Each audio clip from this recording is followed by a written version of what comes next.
is doing great today. What a day it has been already in the stock market with the Dow Jones down over 300 points. The bromance between Elon Musk and Donald Trump has seemed to hit another hard place. And is it repairable? I think it will be, but this does not look good for many of the investors of Tesla, where there's a lot of concern. I'm an investor in the Tesla stock, so I'm always looking at what is the outcome. Is he too involved? But if you understand politics, and it is true what they say, then there's a lot of business owners that might not say publicly what they feel about politics, but a lot of them are involved in politics. So you have to look at that. If you're part of a country club, if you're part of any type of societal group or anything of that sort, that has to do with the movement of politics in the United States. Everybody has an opinion, and like most opinions, everybody's got is like an armpit, and an opinion is like an armpit. Everyone has two and they both stink. So you have to look at it with a grain of salt. So you start looking at what the stock market is doing right now. What are the things that are driving the market? You have a lot of expectations from Delta Airlines that is reporting later in the week, and that really kicks off the start of the travel season. On other companies, like you look at Carnival, Royal Caribbean, American Airlines, all these other Southwest, all these other individual airlines really tell us what is the start of the season doing. Is there going to be more travel? Are there more people traveling? Now, being a Delta million miler, I fly a lot. So I get to see a lot of the movements in the airport. I fly a lot for conferences that I do, and I'm always speaking somewhere. So I look at what the travel movement, and there's packed planes. There's hardly sometimes not enough seating where they're overbooking a lot of these flights, and there's always offering people more money to take a later flight. I see a lot of that. But are we back to pre-COVID flight times? And the answer is no. Knowing like how much I used to fly, even pre-COVID, it was just more available flights, and you don't see that as much. And the choices are really crappy. So you start looking at what is Delta doing, what is other airlines doing, and you start seeing that it's a telltale sign of where the economy is moving. If people feel happy about where the airlines or the industry is moving, you could start seeing a big move in a lot of the transportation companies. Also, you start looking at Royal Caribbean, which has been on a tear over the last several months, and even the last year and a half. It has really just exploded. It's a great company, and you kind of missed the movement there. Just took off, especially towards the end of last year. So if you have missed that move, there's still opportunities. Is the stock market poised for a downturn? That's yet to be seen. The stock market is taking a breather from its all time highs. But what is driving the market? You start seeing that, you start looking at tariff talk. A lot of these companies, and I think President Trump just announced that he's going to move some of those tariffs to August. So, signifying to me, that tells me that a lot of these tariffs, that there's countries that are willing to work. And if there is good faith, if there is type of movement in the stock market, that these countries are actually working with the US government to actually have a great agreement on a trade agreement, and there's good faith there, well, why not extend it? Why not give these countries a chance, especially if they're working in good faith? I'm under the impression that that's what's happening right now. If he is extending, that there's many countries that are working. Trump doesn't play. Let's put it that way. These country know that he doesn't play. So if I'm gonna take this man at his word, he has been right. Even when many people have criticized President Trump, he has been right. And you have to look at his trajectory. You got to look at what he has done. And technically, he's been right on everything. There are many people in his party that have disagreed. But if you look at the facts, he's been right on everything. And sometimes you have to look at a leader like him. It's he's an uncommon leader in our generation. He's one of those leaders that our grandkids are going to be reading about later in future generations about what a great leader he was and is. And we are lucky enough to have like a Abraham Lincoln, like a Thomas Jefferson, like a George Washington in our present time. And President Trump is that for this economy. Many people are in agreement with me, and many people are not. And that's okay wherever you fit in the spectrum. And many people just, you have to look at what's happening now with the passage of the big, beautiful bill. The big, beautiful bill is a, a phenomenal thing for the working class. You start looking for the people who work in construction.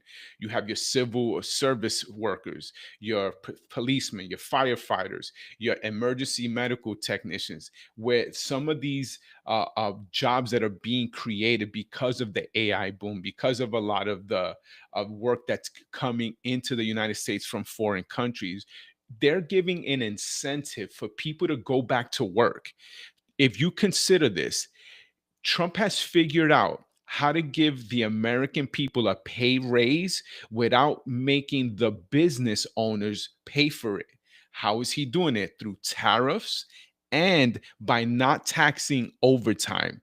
I believe that you're going to start seeing a season where many people are just going to go back to work, just like pre COVID, where people are going to just be hustling, paying off debt, taking care of their households, moving their families forward. Because you start looking at, if you're making time and a half, or if you're working on a Sunday, I used to work for the union, used to be time and three quarters. That's a huge income boost into your personal household, and not being taxed is a phenomenal bonus where you're going to start seeing many people that are going to be paying off debt, paying off credit cards, just like the United States is going to start getting trim and healthy financially and fiscally. I think many Americans are going to go back into uh, just setting their house in order. And I've learned that you need to set your house in order. And doing that is by taking care of your bills, paying off your debts, having life insurance, having investments, investing in the stock market, investing in real estate, investing in many, many things that can move your family forward. And right now, with everything that's happening in the horizon, you should be buying stocks. You should be buying stocks. Think of companies of what you love. Many of you start considering the car you drive, the products you enjoy, what's in your home. Many of you start seeing companies like Procter and Gamble, Johnson and Johnson, Toyota, Ford, GM, Stellantis, Tesla. You start looking at Lucid and many other car, Rivian, other car companies. Then you start looking at what you love. Lululemon, Kmart, well, not Kmart, Walmart. You start looking at Costco. You start looking at companies like that, and you start seeing that you know more about the economy than you give yourself credit for. Some of you here have gifts that you can teach me, that I could sit under your feet and learn. Many of you understand industries or sectors in the economy that you can already invest in things that you love, whether it's that Nvidia, whether you a gamer, you love Twitch, you love Roblox, you love Grand Theft Auto, you love Call of Duty. These things are publicly traded companies. From GameStop, which has been famous. Thank you, Rory and Kitty. It's been made famous because of you. Now you start looking at other sectors, from futures and oil. If you're a farmer in the middle of the country, in the Midwest, and you're a farmer, you start looking at futures. You start looking at wheat. You start looking at soybeans. You start looking at oil, energy, and you start looking at what the economy is doing, whether it's through nuclear power. You start to look at Constellation, you start looking at Peabody, you start looking at ExxonMobil, you start looking at all these companies where you can invest your hard-earned dollars on companies and let it grow throughout the next generation. See, the Bible talks about leaving an inheritance to your children's children. And that's what's biblical about this, is you to leave an inheritance to your children's children. Now, one of the things you can do is that there's no overnight money in the stock market. There's no overnight money in the real estate game. Everything is, you can't avoid the process. That's what one of the things that many people want to avoid. They want to avoid the process. You cannot avoid the process if you want to reach your apex. What is your apex? Everyone has a different financial gain. But you have to understand that if you learn, if you apply yourself, if you study and show thyself approved, you could start seeing that you start making seeds. You start planting your seeds, and through time, through seasons of learning, losing, making money, learning the processing, learning from your failures, and like John Maxwell said, failing forward. That's the key to success. Every successful person that I've ever encountered, I've had the privilege of having a conversation with, they've all said the same thing. The only reason that they succeeded is because they were willing to fail. Are you willing to fail? You know, there's a statistic that says that 9 out of 10 businesses fail. Well, that's a true statistic. And for many people, that stops them. But all that tells me is that if 9 out of 10 businesses fail, I just got to start 10. It's about mindset. See, if you put your mind to something, you can achieve things that you never thought that were possible. You see, I have a little girl. She's going to be 10. But I have told her something every single day since the day she was born. I've told her, you are a gift from God. You are smart. You are beautiful. You're a leader. You're powerful. You're creative. You're courageous. You're a problem solver. You're the head and not the tail. You're going above and not beneath. And when you grow up, you will do things that others can only dream or imagine. And it's an honor to be called your father. And I love you. I've told her that probably over 2,000 times. And the thing is, the reason why I speak into her is because I need to build her self esteem. You know, the world out there, they want to give you labels. The world out there, they want to tell you who you are or what they want you to be because they want you to fill in the mold that they perceive you to be in.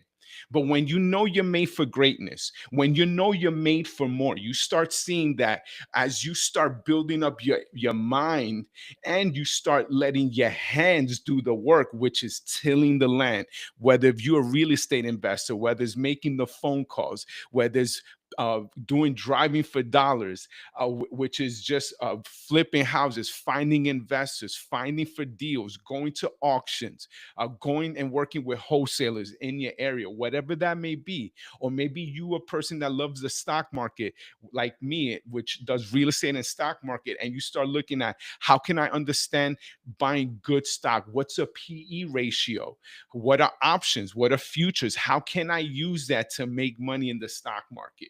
You start seeing that if you have a 1 to 3 year plan, a 1 to 5 year plan, plus a 1 to 20 year plan, you'll start seeing that as you work towards your goal, you'll see in 3 or 4 years the progress that you have made.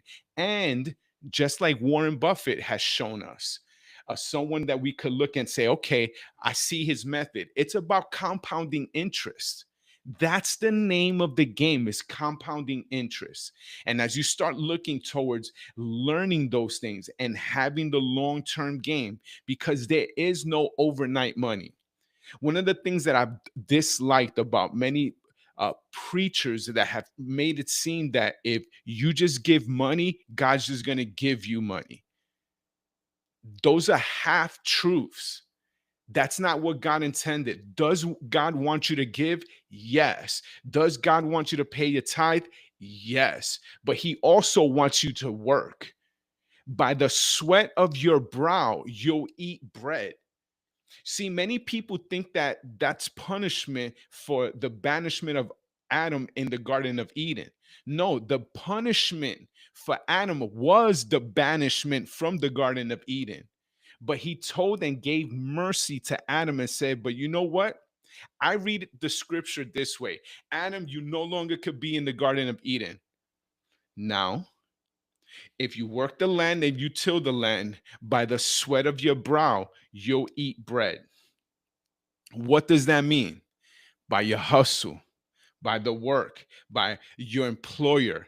Now, some of you here are entrepreneurs in the making. Some of you are already entrepreneurs, and others, you are looking for that side hustle where you want to make an impact, whether it's in your community, whether it's in your family, whatever that is. But you start looking at real estate, you start looking at stock market or a side business or MLM, whatever it may be. You start seeing that you work and you till the land, you go through the process. You have to go through the process. Without process, there is no your end destination. There is no harvest. There is no goal. You have to go through the process in order to get victory in what you deem, what you've already put in your mind is where you want to get to that place you call there.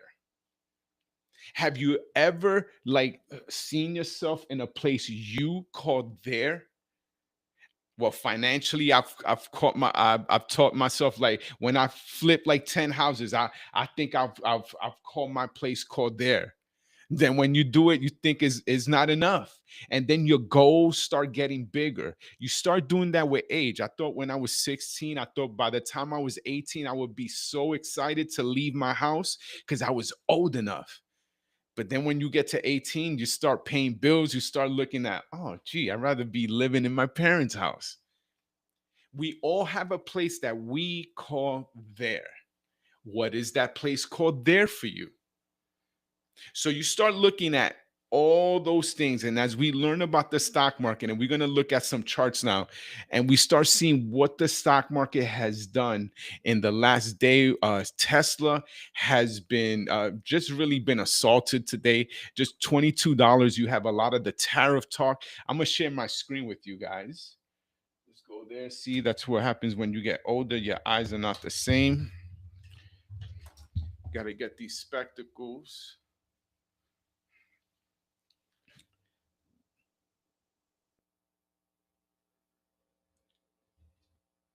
All right.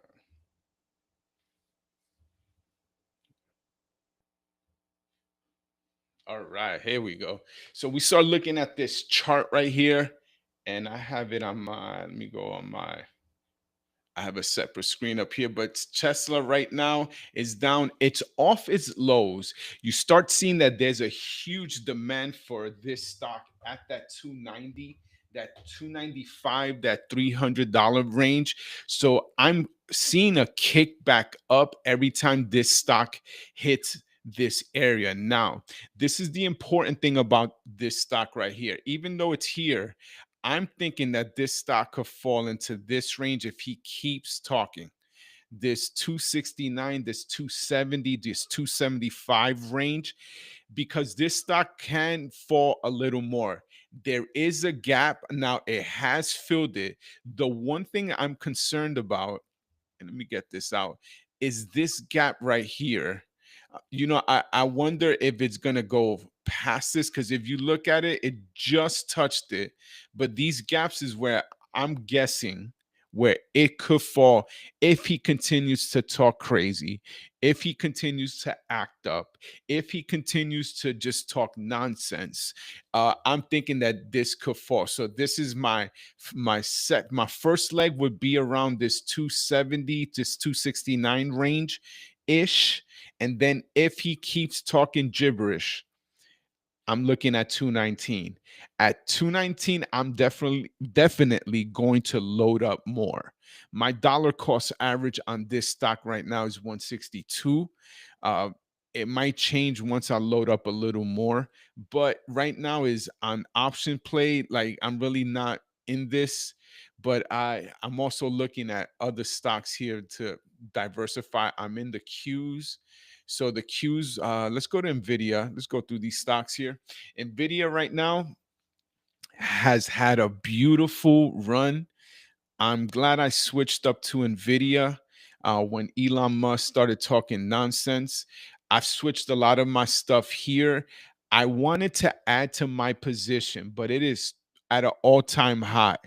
Now, this is as an investor, is this stock going to go higher? Perhaps. Could this stock keep going up? Perhaps. So, what is the answer? The answer is I don't know. I really don't know. It really depends. I'm looking for this stock to continue to go higher. Now that's my bullish play, but I'm also want to buy things at a discount. Now all-time highs doesn't really interest me that much, only because of, you're buying at all-time highs. Remember, in the stock market is just like real estate. You want to buy a Louis Vuitton purse, but you want to pay a TJ Maxx price for it. And just like real estate, if you consider this, if real estate, I'm gonna take myself off of here.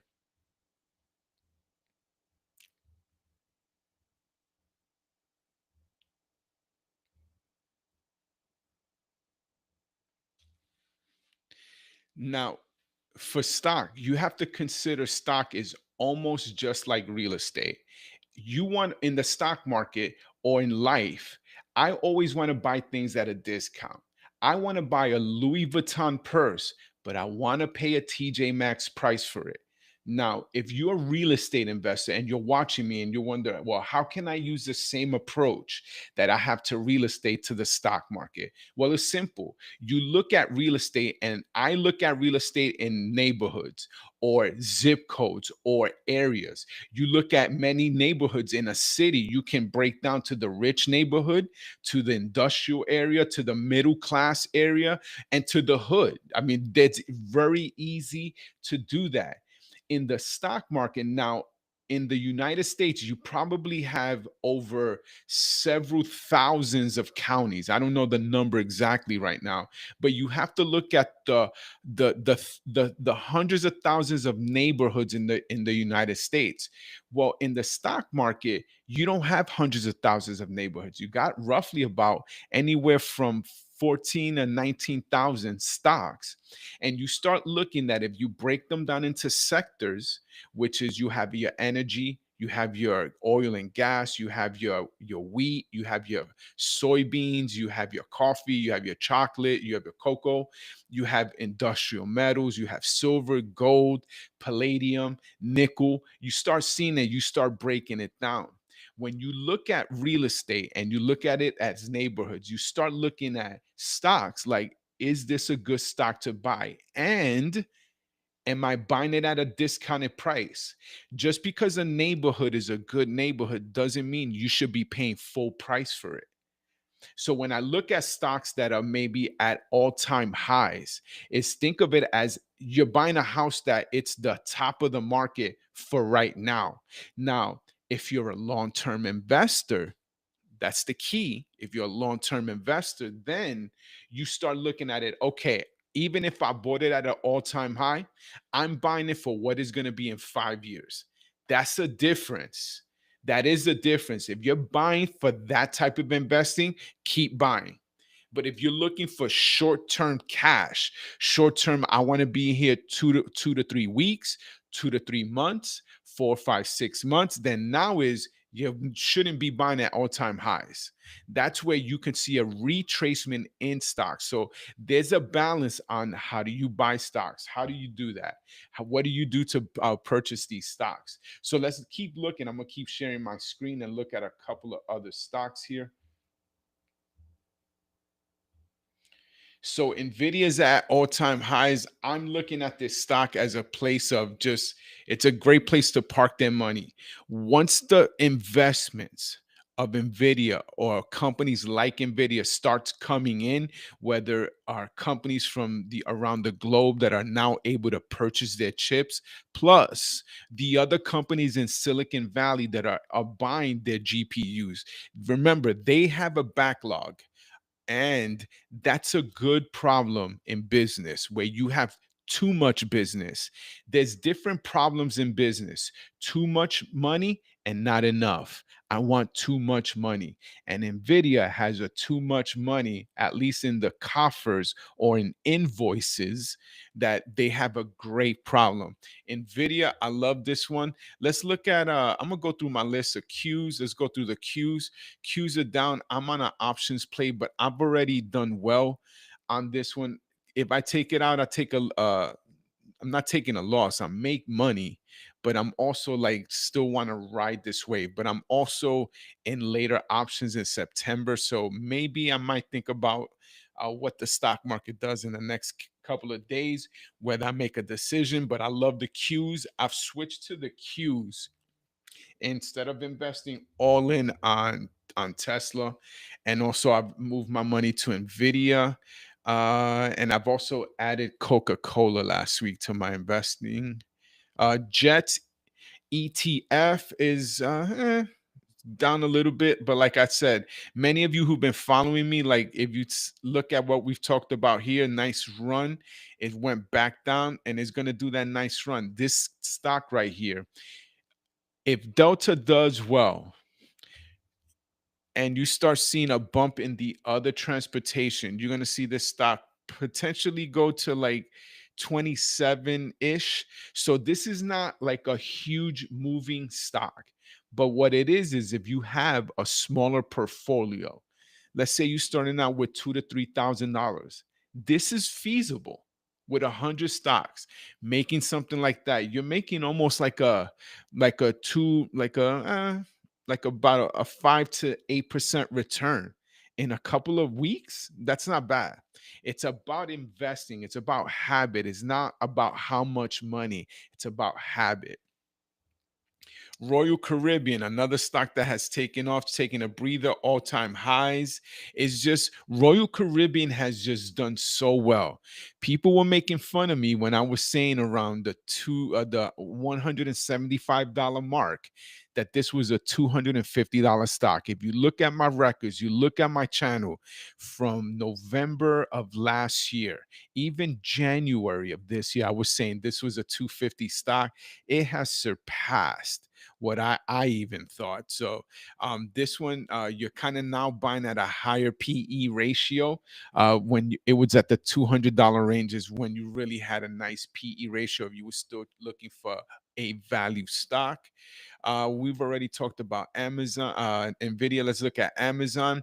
Amazon taking a breather. Jeff Bezos and Lauren Sanchez. Congratulations on a beautiful wedding. You guys looked really great, and I guess they want me to upgrade now, but no. You guys look phenomenally well in your wedding pictures. Hope you much success. Your stock is taking a little, actually, still a little positive today. Okay, it's holding up. It's holding up. If we start seeing a movement downturn in the market, I can see Amazon potentially falling into the 195 range to fill this gap right here. But Amazon's a solid stock. I like what Jeff Bezos is doing. I also like his partnership with Rivian. It's one that I'm kind of looking at.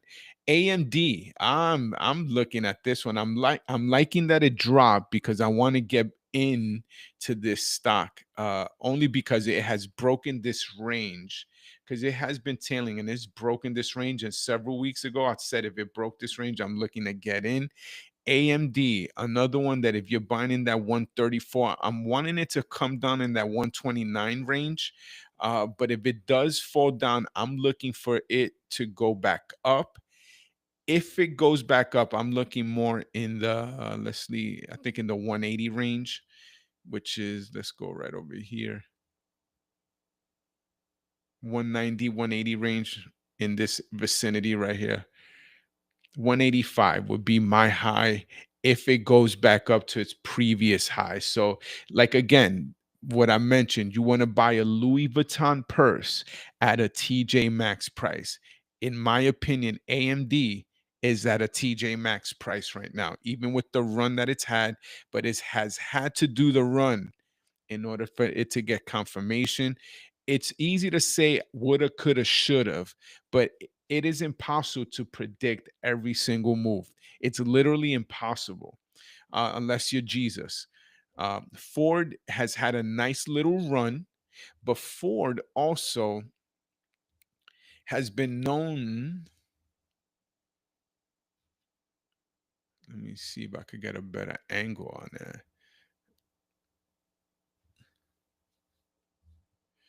There we go. Ford has had a range where it has been for probably about a year and a half. Probably in 21 to right here, 22, that 22 to 24. It had a run where it was just going from 11 to 15, 11 to 15, and it's dwindled down now. Could it could it break? It needs to break these highs in order for me to be bullish on this stock. I own Ford. It's a nominal dividend, very nominal. I mean, it's just if it wasn't because I drive the truck and I still think this stock is undervalued. I mean, it really would not be one that I want to have too long term. But I'm gonna ride the wave in order because I bought it at a decent price. But I'm still looking for this to go in the $24 range. That's what I'm thinking about more of this stock here. SPY ETF. Let's look at this. It's kind of following the S&P, just down, kind of following the Qs, same thing. Meta. Meta's climbing. I think this is going to be $1,000 stock.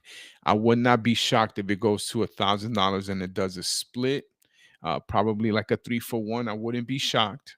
But also, I really think that Mark Zuckerberg is a sleeper in the AI boom. I really do think that. I think his partnership with Constellation, excuse me, Constellation is going to be very pivotal for powering in the AI movement. My generation, my older people still use Facebook. The younger ones, they still use Instagram. You got international people that use WhatsApp. But also, I believe that Mark Zuckerberg is going to make Facebook into the mall of the future. I really do believe that. I might not agree with everything he says, but I really love his business acumen. He's a savvy businessman, and I really do respect what he's doing. Might not agree with everything, but definitely you can respect someone, especially when he's just kicking tail. So you got to respect that from him. The diamonds ETF here, the Dow Jones is getting crushed today, so not terribly surprised that this one's down, but still, this stock has been following an uptrend. I still like the diamonds. The Russell again down 22 points. It keeps hitting this range. We've been hitting this range. So this 220, this two right here, this range here, we have been in this range here, the 1700, 2300, 2400 range for the last 3, 4 years. So if you have been a trader on the Russell and you're doing credit spreads, you have seen that there have been a lot of differences and changes in this stock. But hopefully, we start seeing the movements into a right direction. Now, this is the key: 40% of the stocks in the Russell 2000 don't make any money. Most of those stocks really are still in business because they're able to borrow their way. Uh, into solvency. So interest rates really play a crucial place in this type of stock right here. If rates go down, expect the Russell 2000 to shoot up because now it is going to be cheaper money for these companies that are struggling and fledgling, and it'll be that they could stay in business a little longer. So we've Russell 2000, Tesla, we've already talked about the bromance. Stock is, like I said, is bounced off that 290. There's a lot of buying pressure from that range. Let's see what happens. Palantir, oh, you're doing well. I'm in Palantir, so I wasn't expecting that. I was hoping it was going to fall too, so I can add more to my position. Nasdaq futures down, of course. Coca-Cola, I've added to my position. Is it down today? Yep. If it could go down another dollar 30 or something, I'll be wanting to load up in the $69 range, $68 range. But that's kind of what the stock market is doing. Any news? Let's look at news. Let's do CNBC. Just refresh this. Dow down 300 points. Same thing a bit 35. Still the S&P still above, uh still above uh still above the 6,000 range, which is always good. I mean, it's had a nice year run. Tesla shares dropped 7%. Musk says he's launching a political party, which he's stupid. But this is the thing that I wonder about this. Now, they say that, but sometimes I wonder if this stock is intentionally manipulated. This is what I mean. M- Sometimes these two are showmen. Make no mistake, President Trump and Elon Musk, they both showmen. You got to understand that. They're both showman people. Now, my thing is, are they purposely having this fight so they could drop the stock down so they can buy too? And that's what I wonder. I think about that stuff. It's the New York in me. And I'll be wondering, is this all an act? So he could drive shares down so other people can buy the stock, like members of Congress, which they do, or you have other type of AI bots that predict when members of Congress are buying stock. The only thing that I don't like about those is that the members of Congress, yeah, you can know what they trade. That is facts. That's true. But usually you're 6 months late because they have 180 days to report it. So it's not like you're getting fresh off the presses type of information. This stuff is like 6 months late. So sometimes you have to kind of look at institutional buying, who's buying here, who's buying there. Yahoo Finance, let's look at this. We kind of talked about this, the July tariff threat. Tesla stock sinks. Everyone's talking about the same thing. BRICS warns of extra 10% tariff over anti-American. I'm glad that Trump is defending the United States. You have to respect that. You have to respect that. We're being respected over the nation. Not really.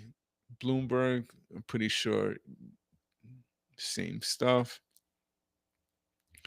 So Trump sets the August 1st tariff. Like I mentioned earlier, to me, that's just, hey, a way to just give people, if they were working in good faith, to me, is just a way where you can kind of still in good faith, just still work a deal by extending it as you hash out any final details. Also, I really want to mention this. I mean, my hearts and prayers are for the people in Texas, the flood. Uh, I have a little girl, and I couldn't imagine what the parents of these kids are going through. My heartfelt condolences. May God's peace just really surround you, and I'm praying for you. Really am. I could not imagine what the pain and suffering that you're going through for the people who have lost everything. My prayers are with you. I'm pretty sure there's going to be organizations where people can give. I'm going to do that for my family, but also, man, my heart goes out to you. We are thinking about you. We are thankful that you have a great governor, Governor Abbott. There's help on the way from the federal resources, from what has been put out in the news. And I just pray with you. I mourn with you. I weep with you, and just believing that God's hand is on you. And I just want to let you guys know that we really praying for you, and believing God to really touch you and really comfort you in your this time of need. And so I look forward to speaking to each one of you. Leave me some comments. If you haven't subscribed to my channel, do that now. The Finance Pastor, Felix Garcia, aka the Finance Pastor. Until next time.